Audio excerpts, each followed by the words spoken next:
Salut à tous et bienvenue sur la chaîne. Imaginez, vous êtes une superstar mondiale, vous venez de signer dans l'un des plus grands clubs de foot de la planète, et en quelques mois seulement, vous parlez la langue du pays comme si vous y étiez né. Incroyable? Non, c'est pourtant ce qu'a fait Kylian Mbappé, la nouvelle pépite du Real Madrid. Mais derrière son espagnol presque parfait, se cache-t-il un message plus profond? Un geste de respect, une leçon de vie, ou un tacle discret à d'anciens coéquipiers comme Neymar? Restez avec moi, on décrypte tout ça aujourd'hui. Pour bien comprendre cette histoire, remontons à l'été 2024. Après des années de rumeurs et de feuilletons à rebondissements, Kylian Mbappé quitte enfin le PSG pour rejoindre le Real Madrid, le club de ses rêves d'enfant. À seulement 25 ans, il arrive dans la capitale espagnole avec un statut de superstar, mais aussi une énorme pression sur les épaules. Les supporters madrilènes attendent de lui qu'il brille sur le terrain, bien sûr, mais aussi qu'il s'intègre à la culture du club et du pays. Et là, surpris, lors de ses premières interviews en Espagne, Mbappé s'exprime dans un espagnol fluide, presque naturel.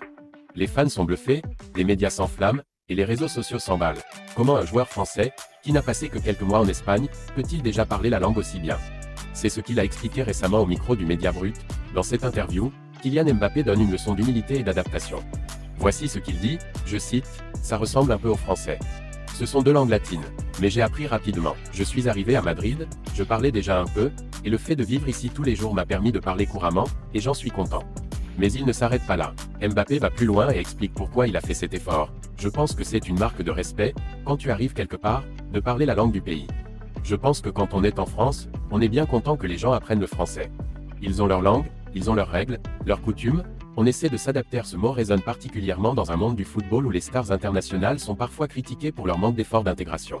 Mbappé semble envoyer un message clair, s'adapter à la culture locale, c'est une question de respect. Et ce discours a de quoi séduire, surtout en Espagne, où la langue et la culture sont des éléments centraux de l'identité. Mais ce n'est pas tout. Certains observateurs y ont vu une petite pique adressée à Neymar, son ancien coéquipier au PSG. Pendant ses 6 années à Paris, le Brésilien n'a jamais vraiment appris le français, ce qui lui a valu des critiques de la part des supporters et des médias. Neymar, avec son style flamboyant et son charisme, semblait parfois vivre dans sa propre bulle, loin des attentes d'intégration culturelle. Mbappé, en insistant sur l'importance de parler la langue du pays, marque-t-il une différence avec son ancien coéquipier? Sur les réseaux sociaux, les spéculations vont bon train.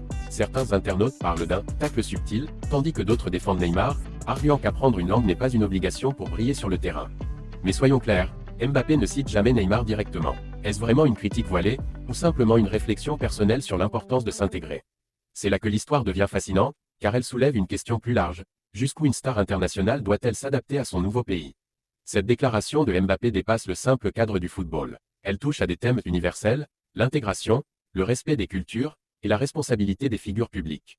Dans un monde globalisé, où les talents voyagent d'un pays à l'autre, l'effort d'apprendre la langue locale est souvent perçu comme un pont vers une meilleure compréhension mutuelle.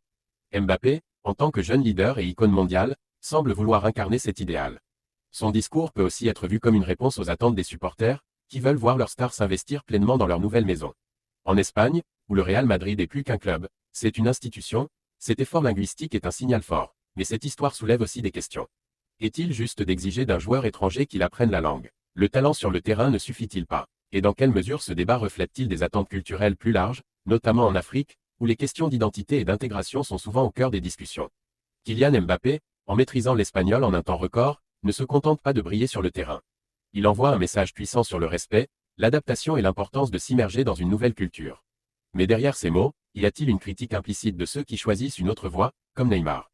Ou est-ce simplement l'expression d'une philosophie personnelle? Ce qui est sûr, c'est que cette histoire nous pousse à réfléchir. Alors, dites-moi en commentaire, pensez-vous que les stars internationales ont une obligation d'apprendre la langue de leur pays d'accueil?